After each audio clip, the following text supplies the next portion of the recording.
warahmatullahi wabarakatuh. Waalaikumsalam Alhamdulillah. warahmatullahi wabarakatuh. Alhamdulillahirabbil alamin wa bihi nasta'in ala umurid dunya waddin. Wassalatu wassalamu ala asrafil anbiya'i wal mursalin wa ala alihi wa sahbihi ajmain. Alhamdulillah, sahabat suci yang dirahmati Allah. Di bulan Ramadan yang suci ini, alhamdulillah kita berjumpa lagi di kegiatan kita bersama narasumber kita, Ustadz Firmansyah. Alhamdulillah. Nanti kita akan banyak sekali bertanya tentang kegiatan bulan suci Ramadan. Ya, temanya adalah bulan suci Ramadan. Berbagi berkah di bulan suci Ramadan. Baik, langsung saja kita bertanya langsung kepada Ustadz Firmansyah sebagai narasumber kita. Assalamualaikum Ustadz Firman. Waalaikumsalam warahmatullahi wabarakatuh, Umi. Ini Ustadz, di Sahabat Suci ini banyak sekali pertanyaan-pertanyaan yang akan disampaikan kepada Ustadz Firman. Semoga Ustadz Firman bisa menyampaikannya dengan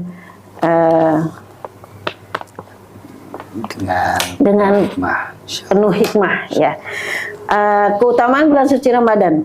Apa sih keutamaannya Ustaz dibanding dengan bulan-bulan yang lain? Iya. Baik Umi, bismillahirrahmanirrahim. Assalamualaikum warahmatullahi wabarakatuh. Sahabat suci yang dirahmati Allah Subhanahu wa taala. Alhamdulillah Allah memberikan kita sehat afiat panjang umur sehingga tanpa terasa kita menemukan kembali bulan yang penuh dengan keberkahan yang dinanti-nantikan. Ya, mungkin kita nggak tahu nih ini Ramadan keberapa untuk kita. Yang pastinya alhamdulillah Allah pertemukan kembali kita dengan bulan suci Ramadan. Yang tadi Umi tanya, keutamaan Ramadan dibandingkan dengan bulan-bulan yang lain. Nah, justru ini adalah sesuatu pertanyaan yang luar biasa ya Mi. Yang intinya begini, Nabi SAW itu menyamakan bulan suci Ramadan itu sebagai Sayyidus Syuhur. Sayyidus Syuhur itu adalah penghulunya para bulan. Karena setiap sesuatu itu ada penghulunya, dan penghulunya bulan adalah bulan Ramadan. Maka Nabi SAW itu mengatakan, kafadli ala sairil ayyam. Bulan suci Ramadan itu seperti keutamaan hari Jumat dibandingkan dengan hari-hari yang lain. Yang intinya, kenapa terdapat keutamaan-keutamaan di situ? Tentunya banyak sekali dalam Al-Quran itu. Diantaranya bulan suci Ramadan itu yang paling masyhur adalah bulan puasa. Nah, ya itu aja cukup sebenarnya untuk menjadikan Ramadan sebagai lebih utama dengan bulan yang lain. Di mana Allah memilih Ramadan, bukan bulan yang lain, untuk dijadikan sebagai ibadah puasa. Dalam Al-Quran Allah bilang kan seperti itu dalam Al-Baqarah. A'udzubillahi minasyaitonirrajim. Ya ayyuhalladzina amanu kutiba alaikumusiyam kama kutiba alal ladzina min qablikum la'allakum tattaquna. Di Ramadan itu Allah taruh bulan puasa. Nah, puasa ini kan punya keutamaan sendiri dalam faidah atau fadilah yang Allah berikan. Sampai-sampai Allah bilang dalam hadis itu, Nabi sampaikan, untuk puasa ini pahalanya Allah sendiri nyiapin. Ya kan, tidak ada ganjaran khusus, tapi untuk puasa kata Allah, dan aku yang akan membalas dengan keutamaanku sendiri. Jadi banyak sekali keutamaan tentang Ramadan, tapi untuk satu ini aja cukup menjadi Ramadan menjadi lebih utama dari bulan-bulan yang lain. Wah, menarik nih. Ini Ustaz, kenapa bulan suci Ramadan itu dinamakan bulan suci Ustaz? Padahal kan ada bulan-bulan lainnya seperti Muharram atau Zulhijjah. Nah, itu kan apalagi di Muharram itu kan ada yang namanya seperti yang kita tahu pada umumnya itu kan ada santunan anak yatim atau apa gitu ya. Kemudian di bulan Zulhijjah pun haji ya, di bulan haji. Nah, kenapa di bulan Ramadan itu dinamakan bulan suci Ustaz? Menarik nih, menarik ya. Ini banyak juga yang nanya seperti itu. Ustaz, kan nggak termasuk bulan haram. Sebagaimana kita tahu kan bulan haram tadi yang disebutkan ada 4 kan. Ada Dzulqa'dah, Dzulhijjah, Muharram, sama Rajab. Tuh. Tapi Ramadan nggak termasuk di situ. Nah, maka ini menarik. Maka jawabannya seperti ini aja.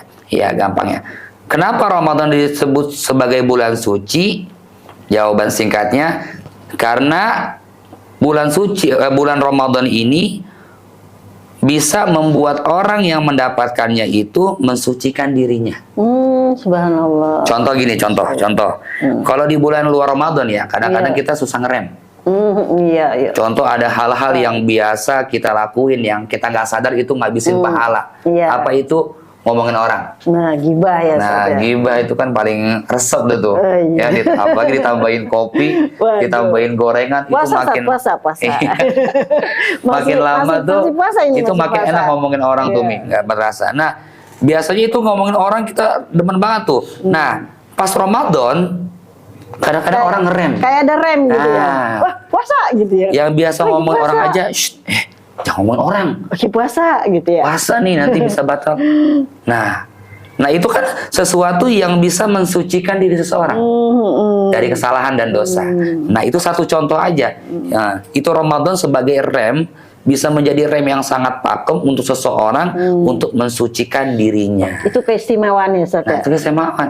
Dan itu otomatis nih. Karena ada anak kecil aja begitu. Nggak boleh bohong. Iya. Puasa nih, Pak. Terbatal puasanya. Nggak boleh nangis bahkan loh. sampai biasanya pada umumnya nih, wah nangis mah batal. Nah, gitu ya. intinya jangan berbuat yang jelek-jelek. Yang lagi nangis berhenti gitu ya. Nah itu kan ketika seseorang menjauhi perbuatan yang buruk, yang dilarang sama agama, itu otomatis mensucikan dirinya. Iya, Ustaz. Itulah intinya dari sebagian kecil kenapa Ramadan disebut sebagai bulan yang suci, karena bisa membuat orang yang masuk di dalamnya mensucikan dirinya dari hal-hal yang tidak baik. Iya, Wallahu a'lam gitu, Mi. Insyaallah. Ini anak-anak nih, Ustaz ya. Tadi kan ada anak-anak. Bagaimana nih membiasakan anak-anak mulai dari usia dini gitu untuk bisa berpuasa gitu, membiasakan dirinya. Bagaimana, Ustaz? Nah, ini sesuatu yang bikin PR ya buat kita ya sebagai guru dan juga orang tua, karena kita pengen bukan hanya kita yang melakukan kebaikan, tapi itu tertular kepada anak-anak kita dan juga anak didik kita. Maka yang paling pas adalah bagaimana caranya anak itu sudah mulai mereka terbiasa atau pengen melakukan puasa, maka yang paling utama adalah kita contohkan dulu, terutama orang tua di rumah nih. Ya, bagaimana caranya anak ikut sahur? Nah, contohnya jadi tauladan dulu kita ya. Kita udah contohin tuh dari awal. Nanti dia bakal nanya tuh, kok bangun sih pagi-pagi, Pak? Ngapain? Ngapain nih? Masih subuh, masih gelap-gelap. Iya, gelap-gelap. Nah, kita jelasin tuh. Ngapain nih? Sebelum udah ke dapur gitu ya. Orang rame ini bangun semuanya, abang-abang, kakak gimana? Nah, ini dijelasin tuh. Ini namanya sahur. Oh, sahur itu apa? Nah, mereka terangsang tuh untuk bertanya. Nanti juga kita siangnya nggak makan apa-apa, nanti kita jelasin ini namanya puasa. Makannya kapan? Nanti maghrib. Nah, lambat laun mereka pasti pertama-tama ikut sahur dulu ikut sahur, entar lama-lama dia puasa setengah hari. Nah, pada akhirnya mereka ikut puasa di usia dini. Jadi yang paling berpengaruh untuk anak itu supaya terbiasa berpuasa adalah dari kita sebagai teladan. Sebagai orang tua, Sat ya. Iya. Kira-kira kiatnya apa aja nih, Sat? Kiat-kiatnya nih, biar anak kita tuh misalnya mengajarkan, Mama aku puasa sampai jam, kan ada tuh ya anak-anak orang tua suka bilang, ya udah nah sampai jam 9 dulu. Betul, nih. Udah kuat besoknya sampai jam 12 gitu.